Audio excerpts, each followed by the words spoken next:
स्वागत है आपका एग्ज़ाम अड्डा क्लासेस में। और मैं आपका मित्र सुरेंद्र गंगवार स्वागत करता हूं आपका। और अपने चैनल को सब्सक्राइब नहीं किया है तो पहले चैनल को सब्सक्राइब कर लें, बेल आइकन प्रेस कर दें जिससे आने वाले वीडियोज़ की लेटेस्ट नोटिफिकेशन आपको मिलती रहे। और अगर वीडियो आपको पसंद आए तो उसको लाइक कर दें और साथ ही शेयर भी कर दें। आज हम पढ़ेंगे स्वामी दयानंद सरस्वती के बारे में गाइस। जी हाँ, स्वामी दयानंद सरस्वती के बारे में। वही स्वामी दयानंद सरस्वती जी या वही स्वामी जी के नाम से फेमस हैं, जिन्होंने नारा दिया था, वेदों की ओर लौटो। जिस समय हमारा भारतीय समाज जो था वह अंग्रेज़ों की जो भाषाएं थीं या पहनावा था और जो धर्म में, हिंदू धर्म में उनका जो हस्तक्षेप था या भारतीय संस्कृति में, उससे हमारा देश जूझ रहा था। तो उन्होंने देश को एक रास्ता दिखाया, उस समय के समाज को एक रास्ता दिखाया। तो उन्हीं के बारे में आज हम पढ़ेंगे। तो वीडियो में आगे बढ़ते हैं। सबसे पहले आर्य समाज के संस्थापक स्वामी दयानंद सरस्वती एक महान देशभक्त कौन थे? महान देशभक्त, समाज सुधारक इसलिए कहा जाता है क्योंकि इन्होंने गाइस सती प्रथा, बाल विवाह इत्यादि कुप्रथाओं का विरोध किया और ये विधवा विवाह के समर्थक थे। इसीलिए मैंने यहाँ पर इन्हें समाज सुधारक के नाम भी दिया है। और एक चिंतक थे। हिंदू धर्म में व्याप्त कुरीतियों, गाइस दिया भी है, हिंदू धर्म में व्याप्त कुरीतियों, बुराइयों का खुलकर विरोध करते थे गाइस। ठीक, कैसा विरोध करते थे? खुलकर विरोध करते थे। और महिलाओं को उनका उचित अधिकार दिलाने में भी महत्वपूर्ण भूमिका इन्होंने निभाई। देश की आज़ादी के लिए भी इन्होंने योगदान दिया। आगे बढ़ते हैं गाइस। महर्षि स्वामी दयानंद सरस्वती आधुनिक भारत के महान चिंतक, जैसा कि हमने डिस्कस किया अभी, समाज सुधारक भी थे और एक पैट्रियट अर्थात देशभक्त भी थे। उनके बचपन का नाम मूल शंकर था। क्या नाम था इनके बचपन का नाम? मूल शंकर। जन्म इनका हुआ था 12 फरवरी। गाइस कब जन्म हुआ था? 12 फरवरी 1824 ईस्वी को टंकारा में जन्म हुआ था। टंकारा जो स्थान है वह गुजरात में पाया जाता है। ठीक, तो गुजरात में इनका जन्म हुआ था टंकारा स्थान पर 12 फरवरी 1824 ईस्वी को। गाइस याद रखेंगे। और इस महान आत्मा की मृत्यु या स्वर्गवास हुआ इनका 30 अक्टूबर 1883 ईस्वी को अजमेर, जो कि राजस्थान में पड़ता है, वहाँ पर इनका देहांत हुआ। गाइस 12 फरवरी 1824 को जन्म, ये ध्यान रखेंगे, गुजरात के टंकारा में हुआ। और 30 अक्टूबर 1883 ईस्वी को अजमेर राजस्थान में इनकी मृत्यु हुई। गुरु इनके थे विरजानंद दंडीश, ये इनके आध्यात्मिक गुरु थे गाइस। और जो इन्होंने शिक्षा प्राप्त की थी, यानी जो इनके शैक्षिक गुरु थे, वह थे संपूर्णानंद जी। तो ये चीज़ भी याद रखेंगे। उपाधि क्या है? इन्हें भारत का मार्टिन लूथर कहा जाता है। मार्टिन लूथर जो थे वह भी एक समाज सुधारक थे गाइस। ठीक, उन्होंने भी, मतलब मार्टिन लूथर किंग ने भी सामाजिक जो बुराइयां थीं उस समय की, उनका विरोध उन्होंने किया था। वह भी एक समाज सुधारक थे। और महर्षि स्वामी दयानंद सरस्वती भी एक समाज सुधारक थे। इसलिए इन्हें भारत का Martin Luther king, Maharshi Dayanand Saraswati ji को कहा जाता है गाइस। आगे बढ़ते हैं गाइस। वे एक सन्यासी थे, महान चिंतक। फिर से उन्होंने वेदों की सत्ता को सदा सर्वोपरि माना। मतलब उन्होंने वेदों की सत्ता को सर्वोपरि माना। उन्होंने कहा कि जो भी पुस्तकें आई हैं या जो भी पुस्तकें आएंगी, अगर वो वेदों को नहीं मानती हैं या वेदों के इतर जो भी पुस्तक हैं, जो भी ज्ञान है, वो सब क्या है? गप है। गप मतलब क्या? असत्य। इन्होंने गप शब्द का प्रयोग किया और उस गप शब्द का अर्थ है असत्य। ठीक, और विभिन्न परीक्षाओं में प्रश्न पूछा जाता है इसको लेकर कि वेदों की ओर लौटो, ये नारा किसने दिया था? तो ये नारा किसने दिया था? ये नारा स्वामी दयानंद सरस्वती जी ने दिया था। स्वामी दयानंद जी ने वेदों का भाष्य किया, अर्थात इन्होंने सत्यार्थ प्रकाश पुस्तक भी लिखी और वेद भाष्य पुस्तक भी इन्होंने लिखी थी, इसलिए उन्हें ऋषि कहा जाता है। इन्होंने वेदों का भाष्य किया अर्थात वेदों के बारे में विस्तृत जानकारी दी, इसलिए इन्हें ऋषि कहा जाता है। किसे? स्वामी दयानंद सरस्वती को। इन्होंने कर्म सिद्धांत, पुनर्जन्म नंबर 2, नंबर 3 ब्रह्मचर्य और नंबर 4 संन्यास। कर्म सिद्धांत, पुनर्जन्म, ब्रह्मचर्य और संन्यास को अपने दर्शन के 4 स्तंभ बनाया। आगे बढ़ते हैं। उन्होंने ही सबसे पहले 1876 में स्वराज का नारा दिया था। गाइस याद रखेंगे, ये स्वराज्य का नारा जो था वह सबसे पहले किसने दिया? तो वह सबसे पहले स्वामी दयानंद सरस्वती जी ने दिया। विभिन्न प्रतियोगी परीक्षाओं में ये क्वेश्चन पूछा जा चुका है। तो 1876 में ये नारा दिया गया था। किसके द्वारा दिया गया था? ये स्वामी दयानंद सरस्वती जी के द्वारा दिया गया था।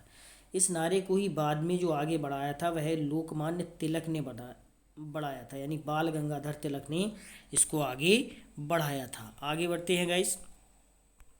सत्यार्थ प्रकाश। सत्यार्थ प्रकाश बहुत ही फेमस इनका ग्रंथ है। क्या है सत्यार्थ प्रकाश?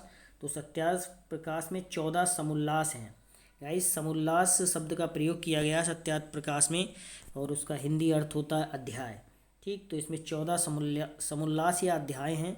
सत्यार्थ प्रकाश ने वेदों का महत्व तो बढ़ा दिया गाइस।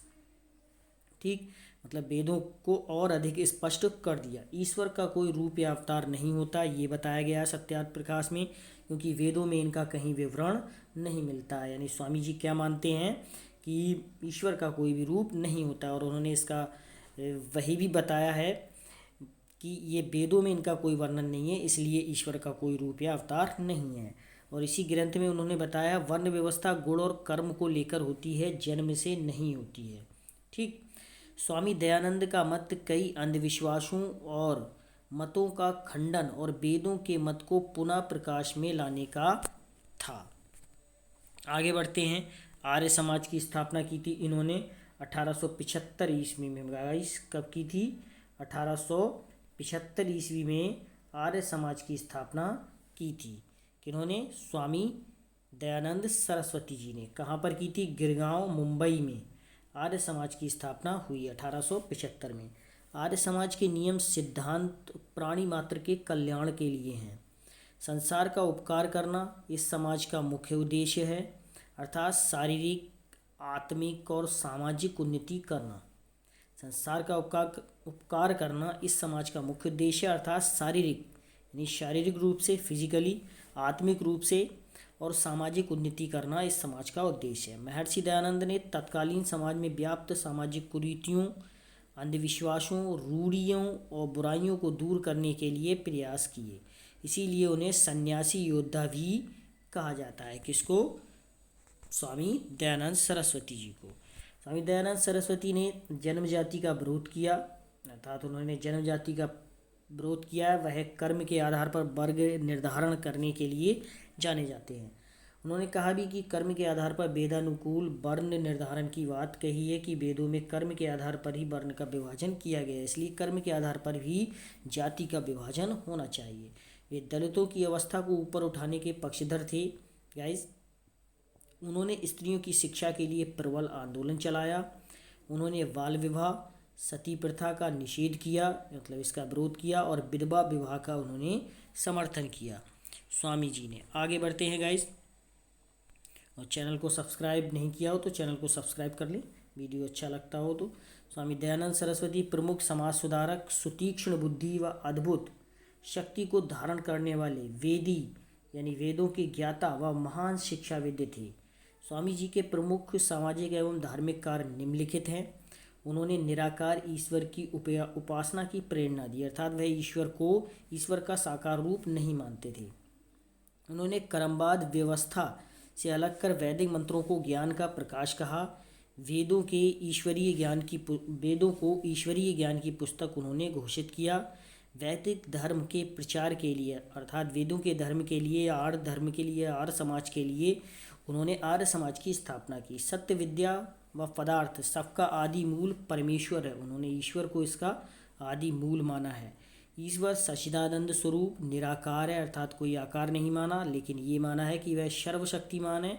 दयालु है ईश्वर, निर्विकार है, पवित्र है और वह सृष्टिकर्ता, उसी की उपासना करने योग्य है।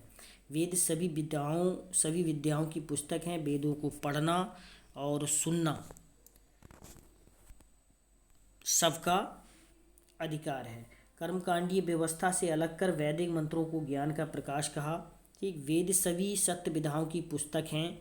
वेदों को पढ़ना सुनना सब आर्यों का परम धर्म है। मतलब वेदों को सभी को पढ़ना और सुनना चाहिए।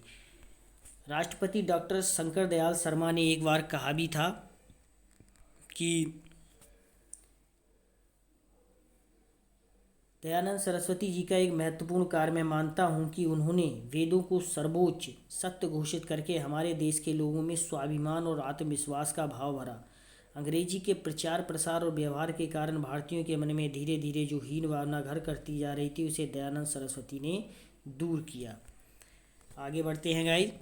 स्वामी जी ने के दर्शन को उनके प्रसिद्ध 3 ग्रंथ, जैसा कि मैंने बताया, सत्यार्थ प्रकाश और वेद भाष्य भूमिका और वेद भाष्य से जाना जाता है। भाष्य भूमिका और वेद भाष्य से जाना जाता है। स्वामी दयानंद सरस्वती जी ने सत्यार्थ प्रकाश के 2 अध्यायों, द्वितीय व तृतीय समुल्लास, यानी कि द्वितीय अध्याय और तृतीय अध्याय को शिशुओं और किशोरों की शिक्षा के लिए समर्पित किया है। द्वितीय समुल्लास क्या है? ये संतानों की शिक्षा के लिए है। और तृतीय समुल्लास में ब्रह्मचर्य और पठन पाठन व्यवस्था का वर्णन किया गया है। आगे आते हैं गाइस, पढ़ते हैं। निहित शक्तियों का विकास करती विद्या, सभ्यता, धर्मात्मा, जितेंद्रिय शक्तियों की वृद्धि करना, अविद्या इत्यादि दोष को दूर करना शिक्षा का उद्देश्य माना है। महर्षि विद्या को यथार्थ ज्ञान का दर्शन कराने वाले, यथार्थ अर्थात वास्तविक और भ्रम से रहित मानते हैं, अर्थात शिक्षा ऐसी हो जिसे प्राप्त कर बालक अथर्ववेद में वर्णे 2 संविधाओं को प्राप्त कर ले, ज्ञान और भोग को। गाइस इंपॉर्टेंट है ये दोनों रूपों में सामंजस्य स्थापित कर मनुष्य को पूर्णता तक पहुंचा सके, ये माना है स्वामी जी ने। महर्षि स्वामी दयानंद सरस्वती जी के अनुसार बालक की शिक्षा का प्रारंभ गर्भावस्था से ही प्रारंभ हो जाता है। इंपॉर्टेंट लाइन है गाइस। अतः स्वामी जी ने माता पिता को महत्वपूर्ण शिक्षक माना है। उनका मानना है कि माता पिता व अध्यापक तीनों शिक्षक उत्तम होने चाहिए।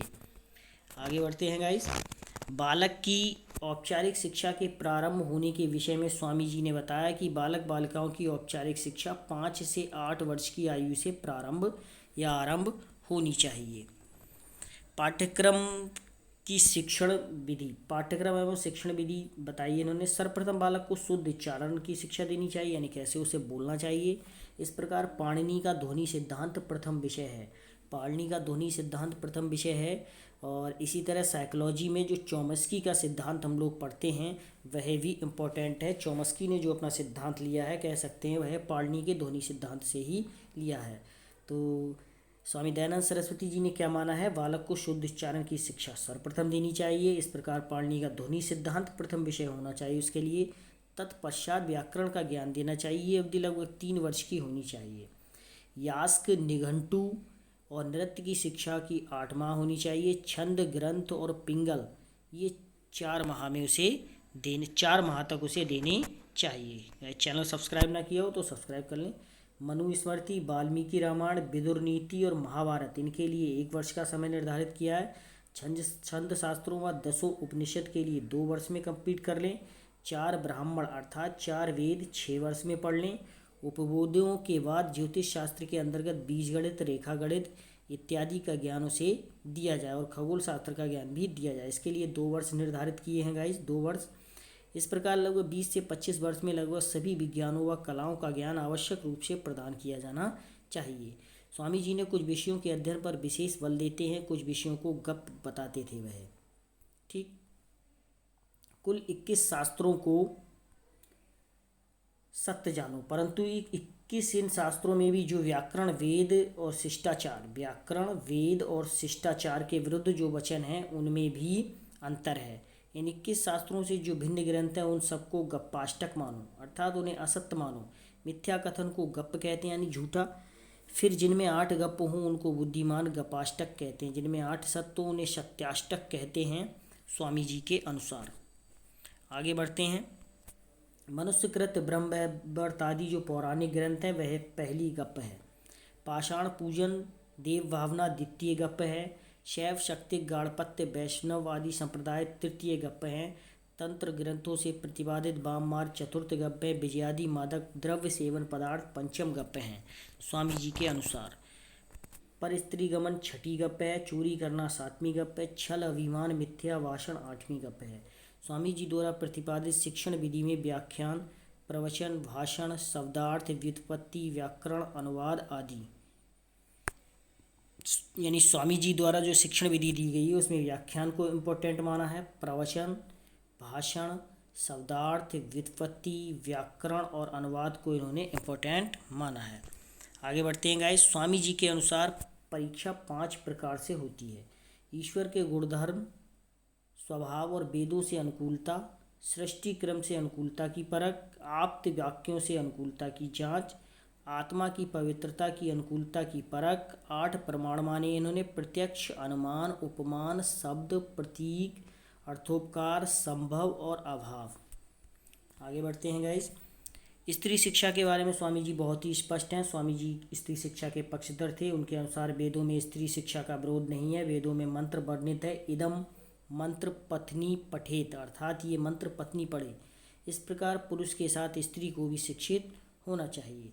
स्वामी जी स्त्री शिक्षा के पक्ष में थे परंतु सहज शिक्षा के पक्ष में नहीं थे। वह मानते थे कि बेटियों के लिए अलग विश्वविद्यालय या विद्यालय होने चाहिए। स्वामी जी का भारतीय शिक्षा पर प्रभाव। आर्य समाज ने स्वामी जी के शिक्षा दर्शन के सिद्धांतों के आधार पर गुरुकुलों की स्थापना की योजना बनाई। आर्य समाज द्वारा पहला गुरुकुल सिकंदराबाद में खोला गया। गाइस इंपॉर्टेंट है ये, पहला गुरुकुल सिकंदराबाद में खोला गया आर्य समाज द्वारा। कालांतर में सिकंदराबाद से फरुखाबाद से वृंदावन लाया गया, तभी इससे इसका नाम वृंदावन गुरुकुल पड़ा। हरिद्वार में गुरुकुल कांगड़ी है जिसे डीम्ड विश्वविद्यालय का दर्जा प्राप्त है इस समय। ठीक है, इस आगे बढ़ते हैं। कन्याओं की शिक्षा के क्षेत्र में कन्या गुरुकुल देहरादून, बड़ौदा और अलीगढ़ में गुरुकुल खोले गए।